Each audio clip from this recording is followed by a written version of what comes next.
Yen besuk Maryang eman yen wonten grahana ning sasi srengenge kembar leliw. Terus nih. Lien pangalit gumlareng siti. Ngono.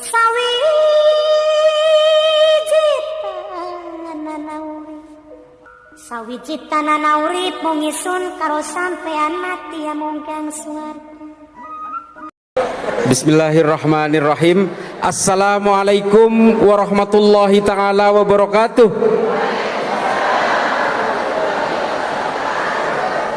Allahumma salli ala Sayyidina Muhammad wa ala ali Sayyidina wa maulana Muhammad. Yang saya hormati Rois Syuriah, lagi umroh ya? Mbak Yai Abun. Yang mewakili Ketua PWNU, Ketua PCNU beserta seluruh Banom-Banom NU, Fatayat, Muslimat, Forkopimkap,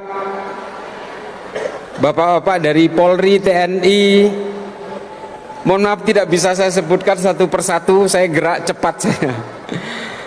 Terima kasih sudah diundang di peringatan Hari Santri Jawa Barat. Perkenalkan, saya Islah Bahrawi. Bapak Ibu sekalian, saya asli Madura. Saya kelahiran Madura. Kemudian saya pernah menjadi santri. Wah, itu pembagian harus rata itu. Kalau enggak revolusi itu. Saya pernah menjadi santri seperti adik-adik sekalian. Saya dulu nyantri di pondok pesantren Saikhona Muhammad Khalil. Di pesantrennya Mbah Yai Khalil, sama seperti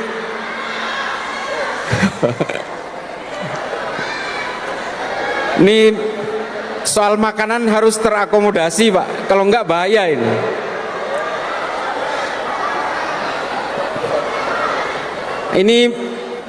Ini peringatan juga ke Pak Prabowo, program makan siang gratis harus rata.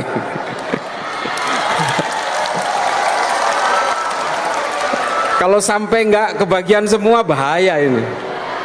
Bisa rusuh negara ini.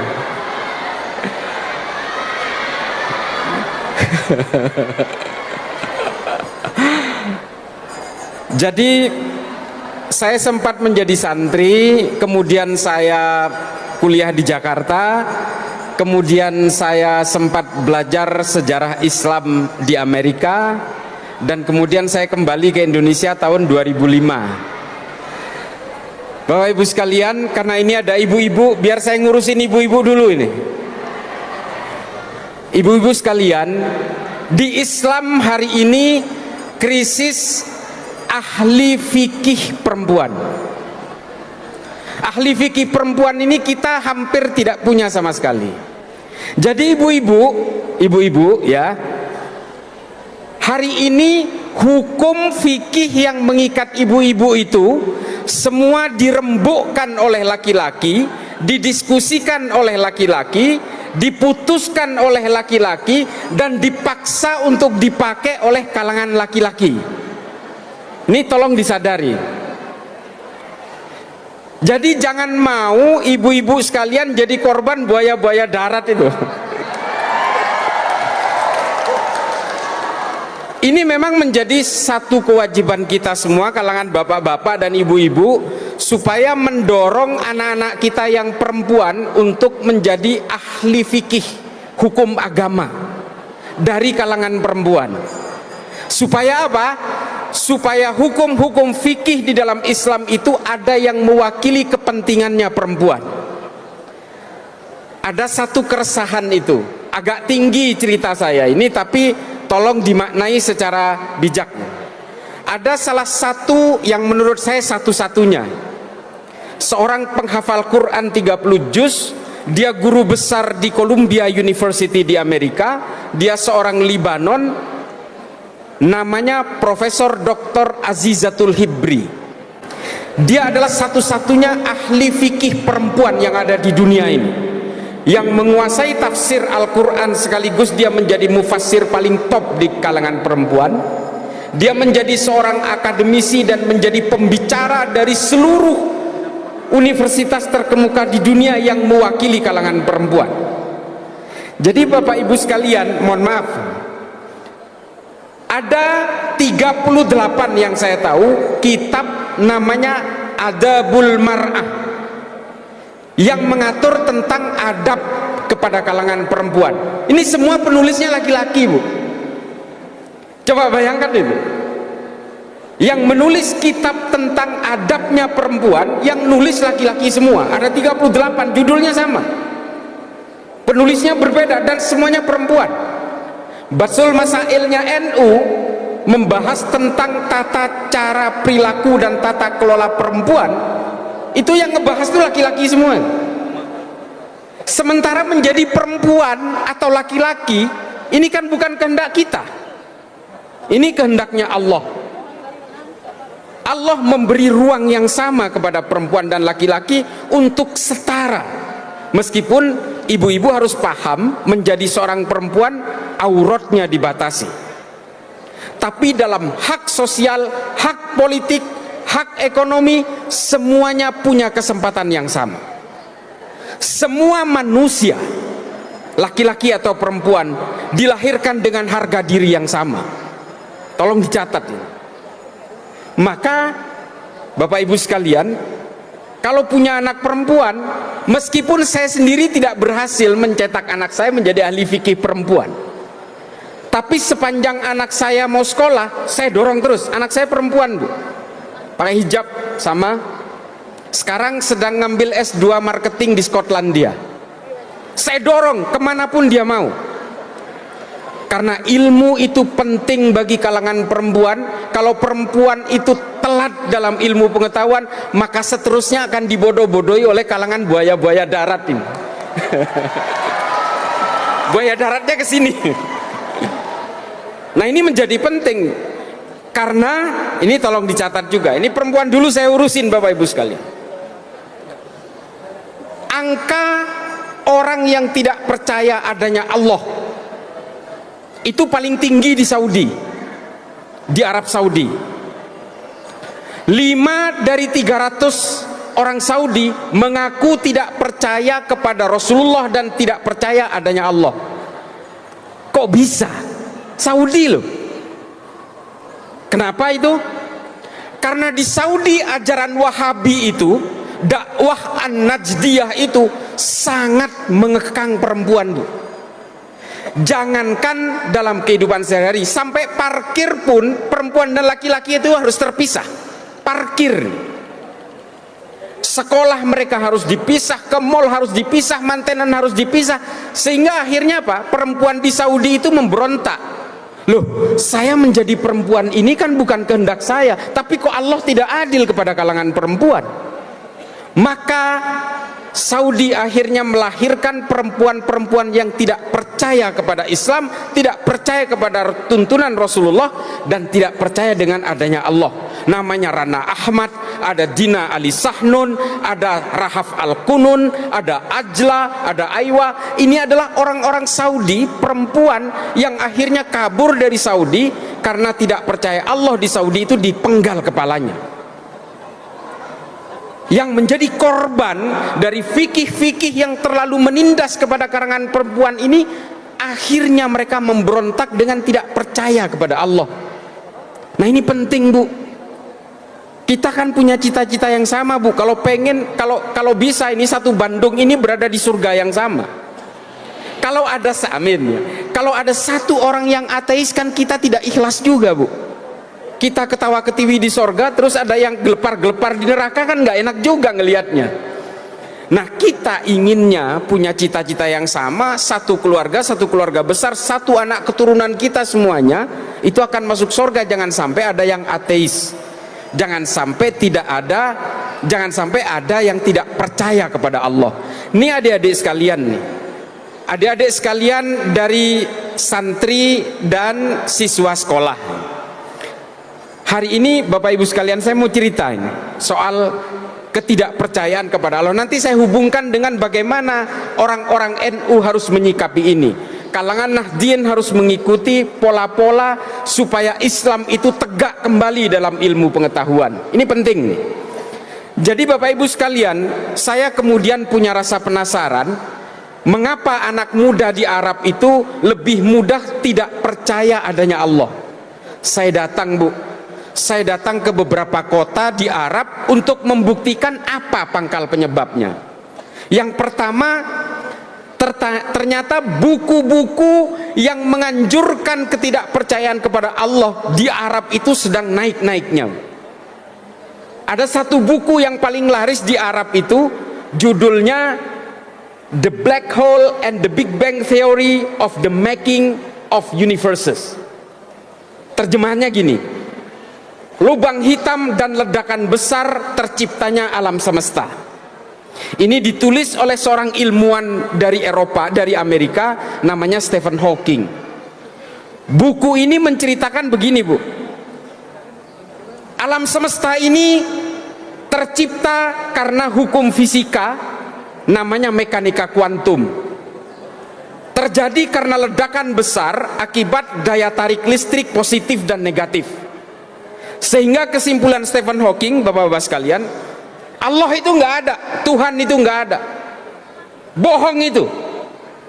Allah itu diciptakan oleh manusia sebagai alat penakut. Kalian kalau mau takut jangan kepada Allah, takutlah kepada CCTV, katanya di buku itu. Kalian jangan jadi begal, jangan jadi jambret. Kalian harus takut kepada CCTV, karena CCTV lah nanti yang akan bercerita kepada polisi sehingga kamu ditangkap. Ini kata Stephen Hawking, dan buku ini laris sekali di Arab. Itulah mengapa kalau di googling ya, tingkat ateisme paling tinggi itu di Arab. Saya pernah ke Tunisia.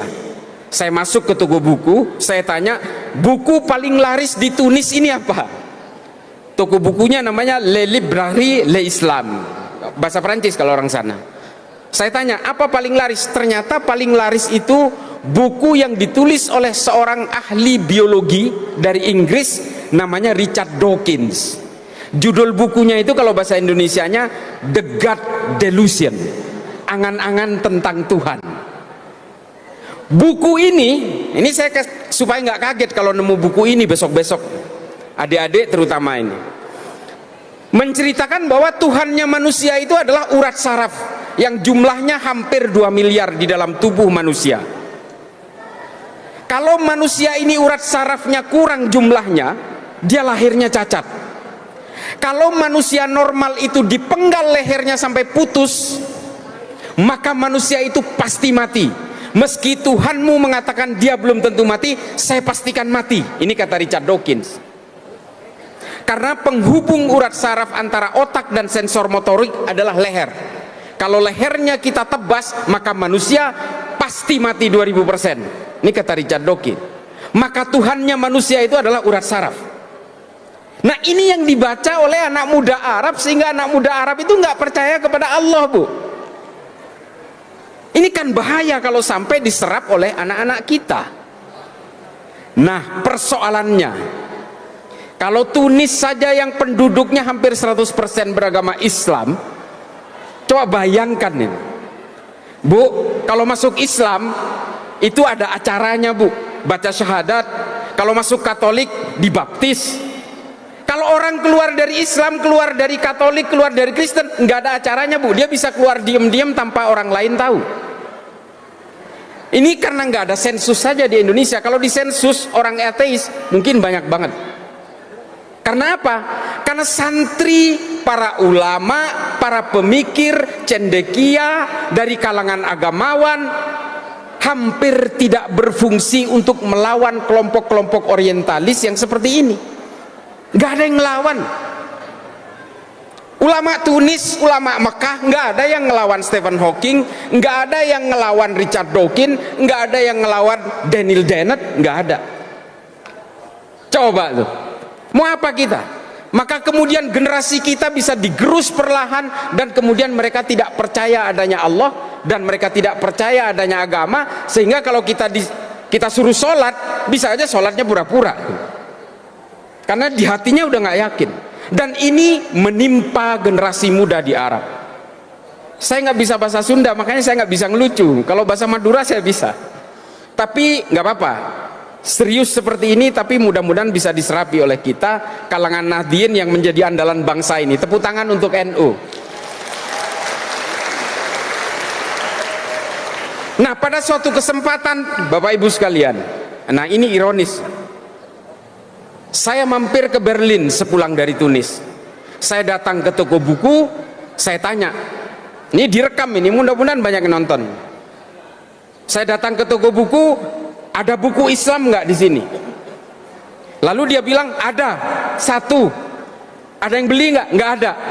Ya dasar Berlin, Eropa, Islamnya minoritas, oke lah. Saya lihat bukunya itu, buku terjemahan Al-Quran yang ditulis oleh seorang ahli Islam dari Tunisia, namanya Syekh Muhammad Thohir bin Asyur.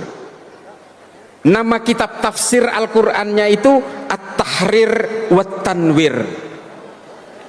Saya iseng baca, Bu, Bapak Ibu sekalian. Ternyata di dalam kitab tafsir dari mufassir Syekh Muhammad Thohir bin Asyur ini, saya temukan konsep penciptaan alam semesta oleh Allah yang terjadi karena ledakan besar akibat petir dan hujan. Coba, ini kan listrik, Pak. Sama kurang lebih dengan teorinya Stephen Hawking dalam Big Bang Theory tadi. Yang disebut oleh Syekh Muhammad Thohir bin Asyur itu al-ittisal wal infisal, penyatuan dan pemecahan. Ulama kita nggak ada yang membahas ini. Makanya ajaran-ajaran yang tidak percaya Allah seperti Stephen Hawking dan Richard Dawkins tadi merajalela di Arab. Karena apa? Ulamanya diem. Ulama-ulama Saudi terutama malah sibuk dengan fikih-fikih recehan, furu'iyah, ikhtilaf yang sudah dibahas berabad-abad, nggak ada kunjung habisnya. Mereka malah lebih sibuk untuk mengharamkan maulidan, mengharamkan musik, mengharamkan wayang golek. Mereka lalai untuk menanamkan akidah kepada generasi-generasinya. Ini loh, mereka lebih sibuk untuk menyerang sesama muslim karena hanya perbedaan-perbedaan tafsir. Ini kerjaan Wahabi ini. Mereka lalai kemudian memikirkan generasi Islam supaya Islam kembali kepada ilmu pengetahuan. Yang mereka perebutkan adalah otentisitas. Saya yang paling asli. Orang-orang NU itu tercemar ajaran Hindu dan sebagainya. Seolah-olah kiai-kiai NU, para muassis Nahdlatul Ulama itu nggak ngaji semua kesan. Lah gimana? Musik aja diharamkan oleh Wahabi, coba. Padahal musik ini kita bicara musik. Mohon maaf para kiai, ini mungkin saya sebenarnya hanya lebih dulu tahu kadang-kadang. Di Islam sejarah musik ini sangat panjang, Ibu sekalian. Bapak Ibu sekalian, ada nama ulama namanya Ibrahim Al-Mausuli. Ini adalah orang pertama 80 tahun setelah Rasulullah yang mengumpulkan seluruh alat musik di Arab untuk kemudian dipentaskan di sebuah kota di Irak namanya Mosul, yang sekarang dikenal Mosul, makanya namanya Ibrahim Al-Mausuli. Dan kemudian dipentaskan juga di beberapa kota termasuk Damaskus dan Madinah. Sehingga apa? Akhirnya seorang ulama Islam namanya Al-Kindi menemukan notasi dasar musik. Setelah itu disempurnakan oleh Al-Farabi menjadi notasi yang kita kenal hari ini, menjadi do re mi fa sol la si do, dalam sebuah kitab namanya Al-Musikal Kabir, Kitabul Musikal Kabir nama kitabnya. Diterjemahkan ke dalam bahasa Latin sehingga kemudian beredar di Eropa. Nama judul bukunya itu De Ortu Sintiarium, sehingga akhirnya melahirkan musisi-musisi hebat di Eropa, Johann Sebastian Bach, Mozart, Dvorak dan sebagainya. Ini Islam, Bu, yang memulai. Sekarang sama Wahabi diharamkan. Memangnya ulama-ulama dulu itu nggak belajar fikih apa? Belajar mereka, tahu juga mereka. Nah, Bapak Ibu sekalian, santri jika ingin terlibat dalam peradaban manusia, ya harus memajukan ilmu pengetahuan. Kita pernah berjaya sejaya-jayanya dalam ilmu pengetahuan. Jadi Bapak Ibu sekalian, terutama di kalangan ibu-ibu, dorong Bu, jangan dihambat-hambat. Kalau ada anak yang ingin sekolah, dorong, semangati mereka. Kalau mau nikah, nikah aja, tapi ilmu pengetahuan kan nggak harus terhambat oleh pernikahan. Tetap aja baca buku Bu. Saya itu baca buku sampai hari ini 1000 halaman per bulan minimal itu. Ini mata saya sampai remuk kayak gini. Nah, ini adalah gambaran bahwa bagaimana kalau kita ingin memajukan Nahdlatul Ulama, ya majukan dengan ilmu pengetahuan. Saya tadi bisik-bisik dengan Kiai Sofyan, dengan Mustasyar. Saya bilang Pancasila itu nggak ada apa-apanya kalau nggak ada NU. Saya pertegas, kita semua sadar yang mempersatukan bangsa ini adalah Pancasila. Tapi kalau nggak ada Nahdlatul Ulama, Pancasila nggak ada apa-apanya. Maka kemudian orang-orang yang ingin merobohkan Indonesia itu pasti ingin merobohkan Nahdlatul Ulama lebih dulu, sehingga mereka nantinya akan dengan mudahnya merobohkan Pancasila. Saya bukan karena terlalu NU Pak, bukan. Saya ini NU tulang sumsum memang. Tapi yang menemukan teori tentang kekuatan NU di Indonesia itu seorang akademisi barat namanya Phil Caruso, yang mengatakan bahwa perekat Indonesia itu adalah Pancasila, tapi Pancasila itu nggak bakal ada apa-apanya kalau nggak ada Nahdlatul Ulama. Ini kata Phil Caruso.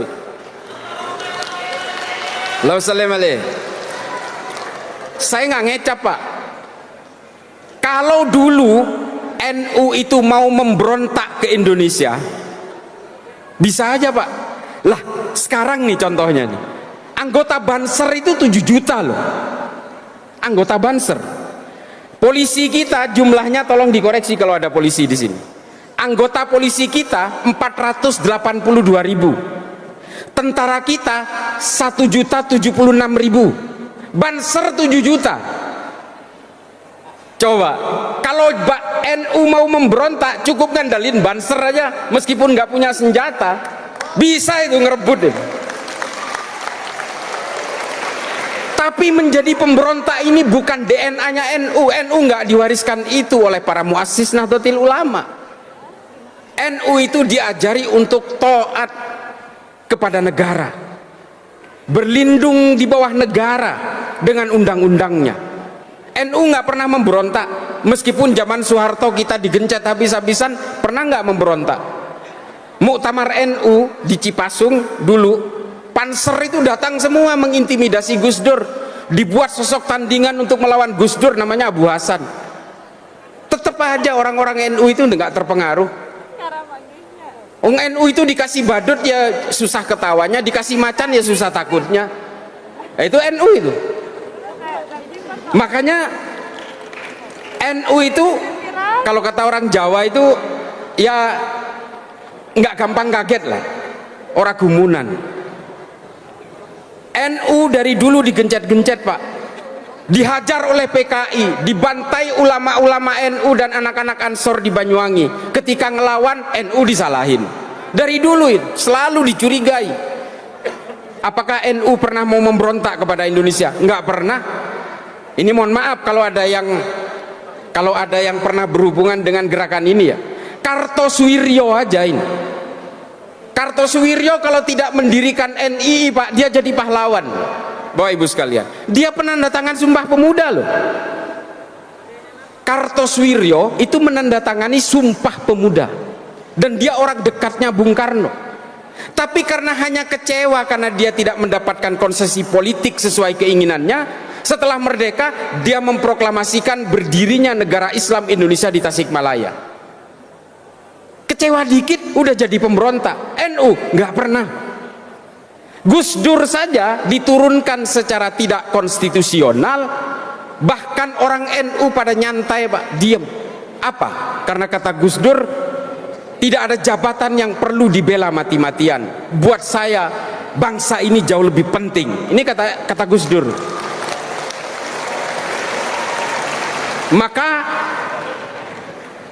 NU menurut Phil Caruso, saya teorinya berpegangan itu, NU adalah perekat dari berbagai perbedaan itu. Bersama Pancasila dia seiring sejalan menegakkan NKRI. Tapi tolong diingat nih, pemerintah hari ini yang sudah berganti presidennya, tolong disadari Pak Prabowo dan Gibran sebagai wakil, Pancasila nggak ada apa-apanya kalau nggak ada NU. Jangan anak tirikan NU. Lah ini mohon maaf, jumlah anggota NU di sini itu 82 juta kurang lebih. Ngeludah aja banjir loh Indonesia ini. Ini nggak kaleng-kaleng.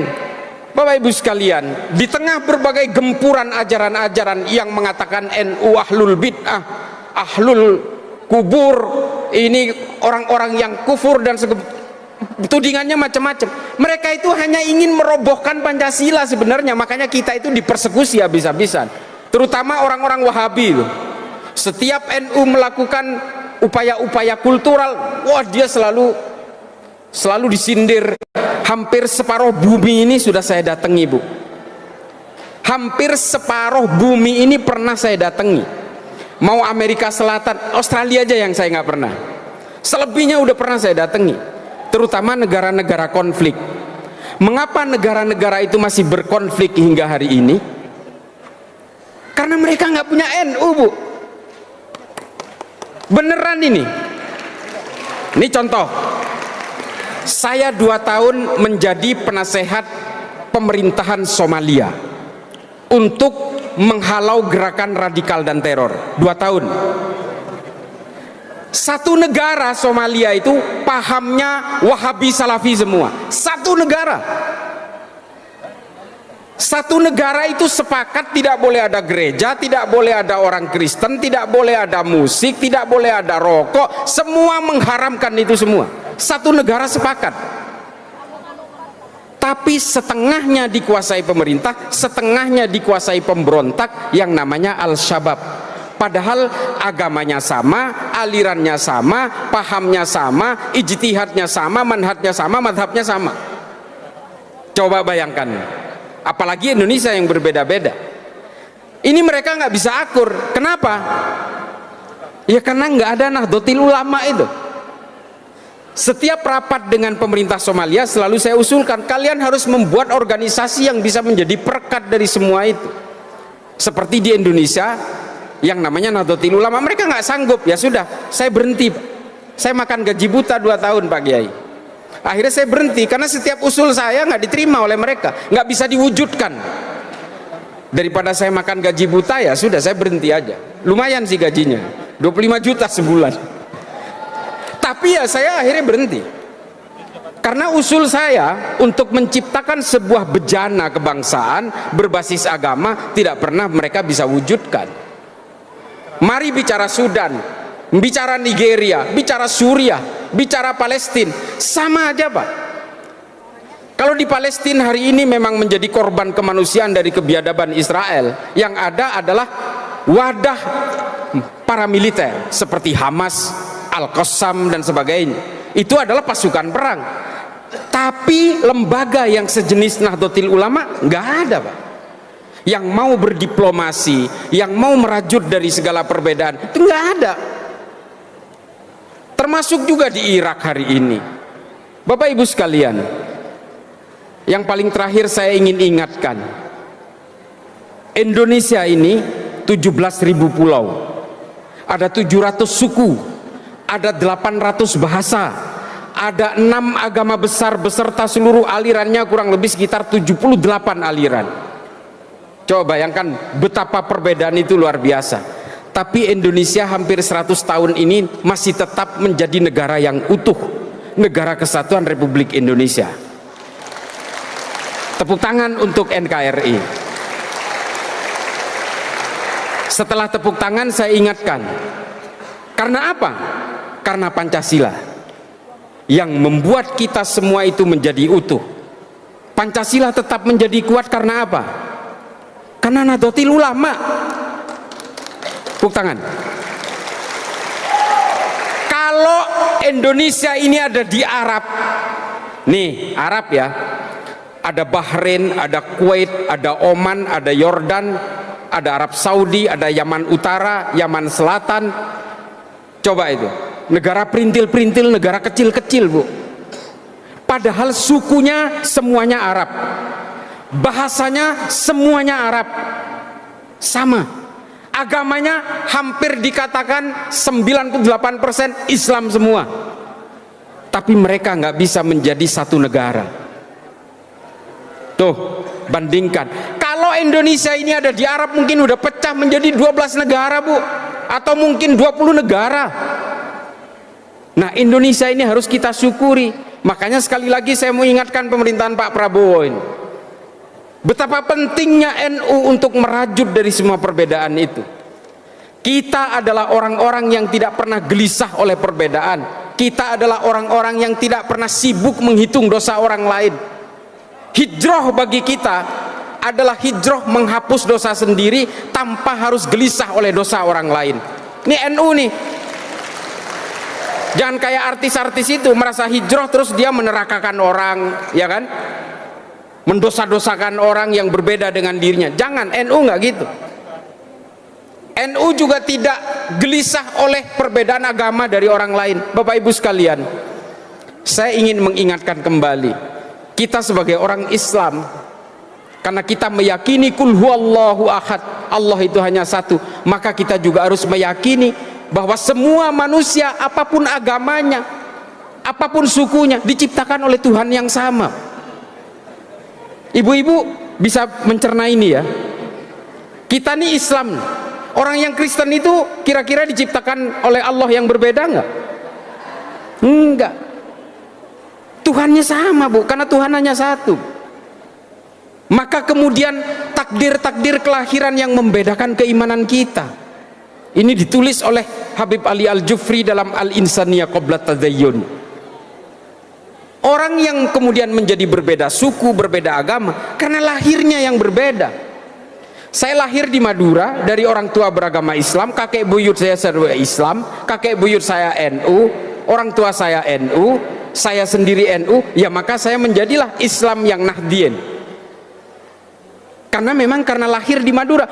Coba bayangkan kalau saya lahir di Papua, Bu. Mungkin lebih hitam dari begini kulit saya dan mungkin saya bukan Islam. Kalau saya lahir di Manado mungkin saya glowing, tapi saya bukan Islam juga.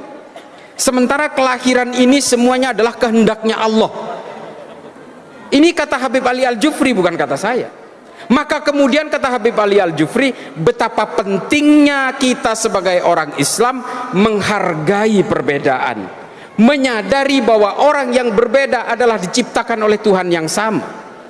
Maka apa tugas kita nih? Tugas kita yang Islam ini, tunjukkan dengan akhlak yang mulia dan bawakan Islam ini sebagai agama yang rahmatan lil alamin. Itu dua tugasnya. Sehingga apa?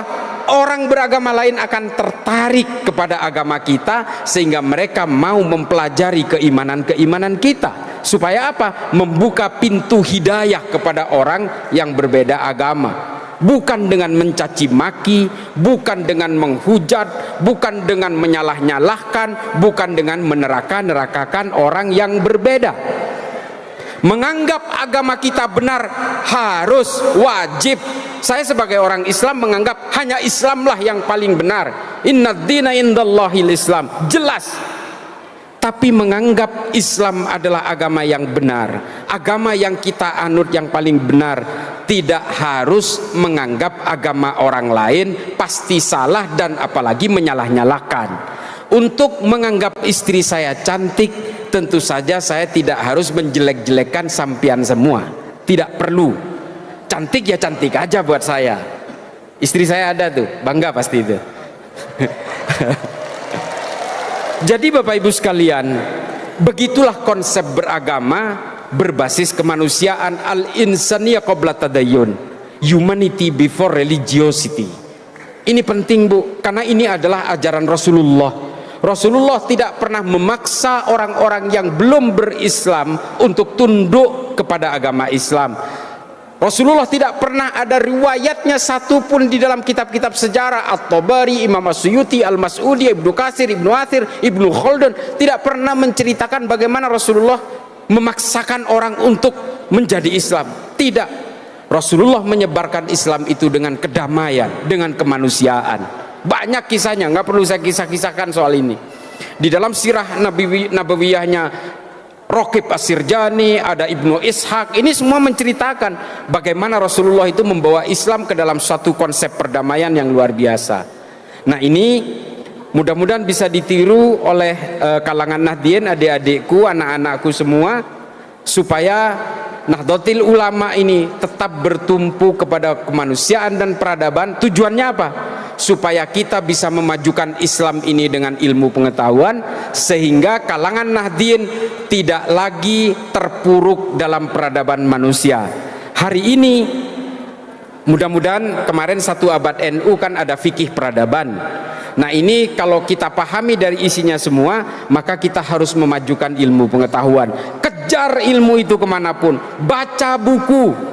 Jangan sampai cuma hanya baca 1 buku lalu menganggap inilah yang paling benar. Jangan, semua harus dipelajari sehingga kita berhasil menemukan konsep yang paling hakiki. Sekali lagi saya ingin mengingatkan bahwa Islam ini bertumpu kepada kemanusiaan, selain kita harus mempertebal iman. Dan inilah anjuran dari para muassis NU. Kita perangi kebatilan, amar ma'ruf nahi mungkar, iya, tapi jangan kemudian kita terbelit dalam syahwat dan subhat. Tolong dipahami ini. Jangan sampai seperti menjadi teroris-teroris Wahabi itu. Mereka semua ingin merobohkan. Kemarin saya cerita terakhir sebelum saya mundur. Saya kemarin sempat ngobrol dengan salah satu mantan amirnya Jamaah Islamiyah Kiai. Tidak perlu saya sebutkan namanya. Jadi rupanya mereka ini, orang-orang teroris ini, yang dia kejar itu adalah harta, tahta, wanita, senjata. Ini yang dikatakan oleh mereka. Kalau mereka itu sudah mengejar harta lewat jaringan ini, maka dia akan bebas mendapatkan istri sebanyak-banyaknya. Itu tujuannya. Dan kalau sudah semuanya didapat, dia akan mendapatkan senjata sebagai simbol dari superioritasnya dia. Kan akhirnya apa?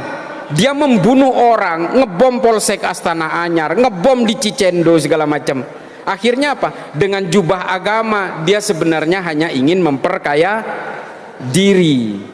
Bom Astana Anyar kemarin korbannya itu seorang polisi, anggota Persis, dia rajin pengajian dan sebagainya. Kan kasihan sesama Islam.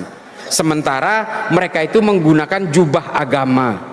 Nah, jubah agama ini seringkali dikenakan oleh para penjahat supaya apa? Supaya kejahatannya terlihat terhormat.